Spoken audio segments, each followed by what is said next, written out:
Hello and welcome back to our study of Peninei Halacha, the teachings of Rabbi Eliezer Melamed Shlita. Continuing along with our week of learning, Li Zechus Chayalei Tzvagan Yisrael, Refuah Sheleimah L'Chol Am Yisrael, the safe return, rest of our hostages. Let us hope that the good news that we heard over the weekend will continue.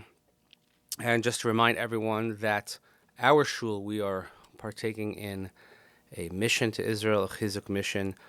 Many of our members are already leaving, so we'll learn this week and we'll see what happens next week. If I can pre-record, I'm not sure if we'll have time, but if so, we'll certainly keep you in the loop. The next chapter, Mitzvah Hagiyus Litzahal, the mitzvah to enlist in the Israel Defense Forces. Yudu shel Tzahal lahatzil es Yisrael miyad tzoneim l'kayim es mitzvahs Yishuv Ha'Aretz. The purpose, the main mission of Tzahal, to save the Jewish people from their enemies, to fulfill the mitzvah of settling the land of Israel, b'shmiras haribonos Yisrael Eretz Yisrael, under the guidance and the protection of the rule of the law and the state of Israel. Lefichach mitzvah kol echad ve'echad miYisrael hanidrash lekach lizgayis letzava. And therefore there is a mitzvah on every single person in Israel to enlist and serve in the army. And even though all who do sign up and those who enlist are fulfilling a mitzvah, yesh hebdel atzum be'erech ha-mitzvah bein hachaylim hakarvim ve'tomchei ha-lechima hanitzrachim lecharef es nafsham levein hachaylim she-be'oref. There is a great difference in the mitzvah of those, let's say, who are in combat units and those who are supporting the combat units versus those who are serving the military in a civilian capacity. And we should learn from those that guarded the camp of David HaMelech, that David HaMelech, as we learn in Shmuel Aleph, that they would take the spoils of war and they would have an equal share as those who actually were in battle, because it says, Pasuk says that those who were actually in battle and those who stayed back to sort of watch the home front, because even then, in the time of David HaMelech, those who were watching the camp, watching their items, they were also combat soldiers, so to speak. But the situation warranted that not all the battling soldiers could go out to the field. Some had to stay back. And if he wouldn't split the spoils of war with them,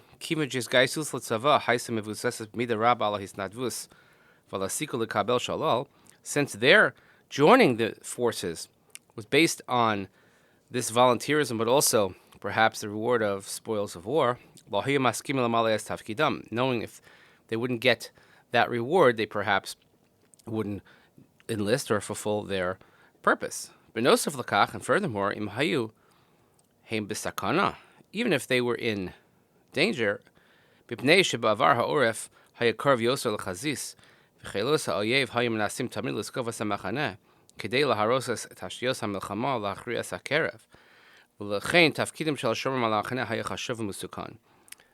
there was a threat on the camp itself that maybe the enemies would come and they would have to go to battle. It didn't turn out that way, but they would have to go to battle and defend the camps and actually become soldiers. Therefore, they had an equal share. But that's the time of David HaMelech. Aval, Rov Hachayalim Ha'arafiyim B'yameinu, Kimat She'enam Notlan Chelik B'mechama. He says most of the civilian soldiers, we'll call them. You understand the Israeli terms in the Oref. But nowadays, almost all of them, they don't have a portion in war. It's certainly not on the same level. We're talking about from a mitzvah point of view. I'm not talking about importance or purpose served. I'm talking about from the mitzvah fulfillment level. The Rav says that it's not the same as those who are in the combat units.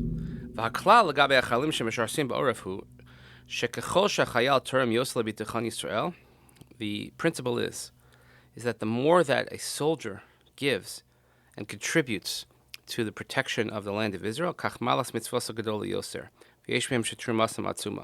the more you contribute, the greater the mitzvah fulfillment is. So it could be that people who are not necessarily a combat soldier could have a tremendous mitzvah, tremendous chayli, because what they're doing is contributing to the safety of the land of Israel. Ulam, we can learn some things from David HaMelech.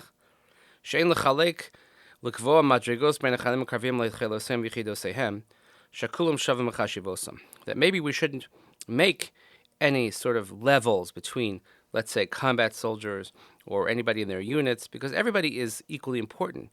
We need all these aspects to work when it comes to war. And together we will divide the kavod, the honor for those that fight for Israel. But one who is required to physically put himself in danger and to give over his life for the land of Israel,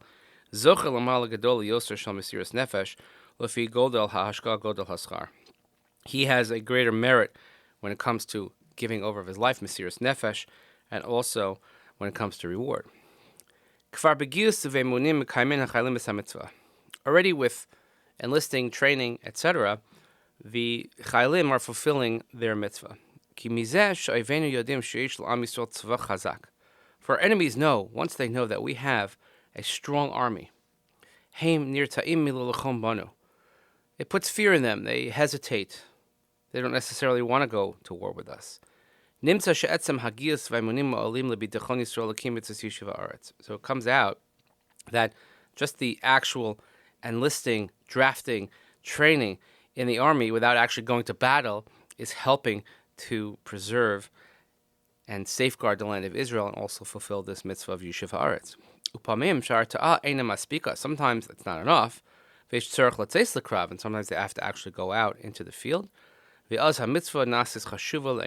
therefore, this mitzvah is so important. Can't even measure. And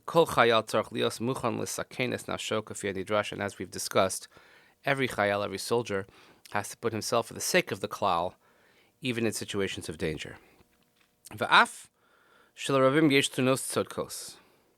Now, even though sometimes there are cases and many have justifiable complaints, al mifakdim shonim val mediniyos habitchoniyos, maybe they don't like their commander, maybe the commanders are not leading well, perhaps they disagree with some of the strategies or the policies on the security issues. This does not change one's obligation to enter into the army.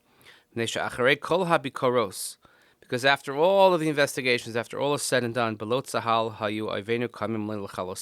wouldn't have tzahal, our enemies would destroy us. Yeser al kain. We could add that the Jewish people never had a complete army. No one ever had an army that didn't have its issues, didn't have its stumbling blocks. Sometimes the army was better functioning, sometimes it was lesser functioning. But that